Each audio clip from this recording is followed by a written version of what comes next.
যেটা আওয়ামী লীগকেও আমরা দেখেছি তারা আস্তে আস্তে এই পর্যায়ে উপনীত হয়েছিল, কিন্তু বিএনপি খুব দ্রুতই তারা তাদের সাফল্যের দিকে এগিয়ে যাচ্ছে। বিচারকগণ তাদের একটা হোয়াটসঅ্যাপ গ্রুপে কিছু ডিসকাশন করছিলেন, যেটার স্ক্রিনশট সরকারের পছন্দ হয় নাই। ফলে সরকার তাদেরকে ওই স্ক্রিনশটের ভিত্তিতে শোকজ দিয়ে বোঝালেন।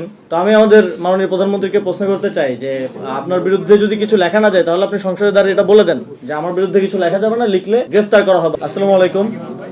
প্রথমত আজকে এই আলোচনাটা আয়োজন করার জন্য জাতীয় নাগরিক পার্টির সংস্কার বাস্তবায়ন কমিটিকে ধন্যবাদ জানাই, এবং আমাদের খুবই সম্মানিত কয়েকজন সহ আলোচক এখানে উপস্থিত হয়েছেন, আপনাদেরকেও বিশেষভাবে ধন্যবাদ জানাই। আমরা দেখছি যে বিএনপি সরকার গঠনের মাত্র 2 মাসের মাথায় এই ফোরামে যারা আছেন সবাইকে নেমে আসতে কিংবা কথা বলতে বাধ্য করছে। যেটা আওয়ামী লীগকেও আমরা দেখেছি তারা আস্তে আস্তে এই পর্যায়ে উপনীত হয়েছিল, কিন্তু বিএনপি খুব দ্রুতই তারা তাদের সাফল্যের দিকে এগিয়ে যাচ্ছে। আমরা দেখছি সমসাময়িক কিছু বিষয়, যেমন 28 জন বিচারককে শোকজ দেয়া হয়েছে, আপনারা সবাই দেখেছেন, কিন্তু পেছনের কারণটা হয়তো অনেকেই জানেন না।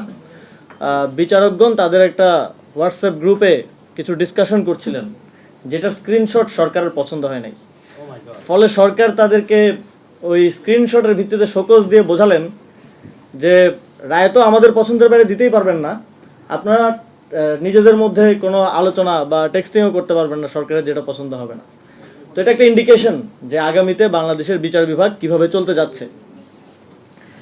আমরা দেখছি যে ফেসবুকে পোস্ট করার জন্য আবার গ্রেফতার শুরু হয়ে গেছে। এটা আমরা 2 বছর পরে আবার নতুন করে দেখছি, যেটা আমরা 2 বছর আগে দেখতাম।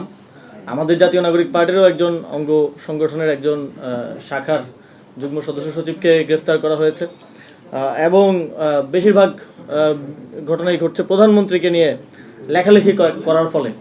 তো আমি আমাদের মাননীয় প্রধানমন্ত্রীকে প্রশ্ন করতে চাই যে আপনার বিরুদ্ধে যদি কিছু লেখা না যায় তাহলে আপনি সংসদে দাঁড়িয়ে এটা বলে দেন যে আমার বিরুদ্ধে কিছু লেখা যাবে না, লিখলে গ্রেফতার করা হবে, অথবা একটা আইন করে দেন যে প্রধানমন্ত্রী, রাষ্ট্রপতি বা অমুক অমুককে নিয়ে কোনো সমালোচনা করা যাবে না, কোনো কথা বলা যাবে না, স্যাটায়ারও করা যাবে না। যদিও আপনি উত্তর দিবেন কিনা জানি না, এটাও হয়তো সালাউদ্দিন ভাই উত্তর দিতে পারেন। সালাউদ্দিন ভাইয়ের প্রসঙ্গ যেহেতু আসলো, তিনি আজকে সংসদে দাঁড়িয়ে আমাকে উদ্দেশ্য করে কিছু কথা বলেছেন, যে বিসিবি নির্বাচনের বিষয়ে অনেকেই বলছেন, কথা প্রসঙ্গে আসছে। তিনি বলেছেন যে আগের নির্বাচনের সময় কাউন্সিলর আনার ক্ষেত্রে প্রভাব বিস্তার করা হয়েছে। তো সেখানে সালাউদ্দিন ভাইয়ের কোনো সংবিধানের প্রয়োজন নাই, কারণ বিসিবির একটা কনস্টিটিউশন আছে, আপনারা হয়তো অনেকেই জানেন, 13 পৃষ্ঠার একটা ছোট কনস্টিটিউশন।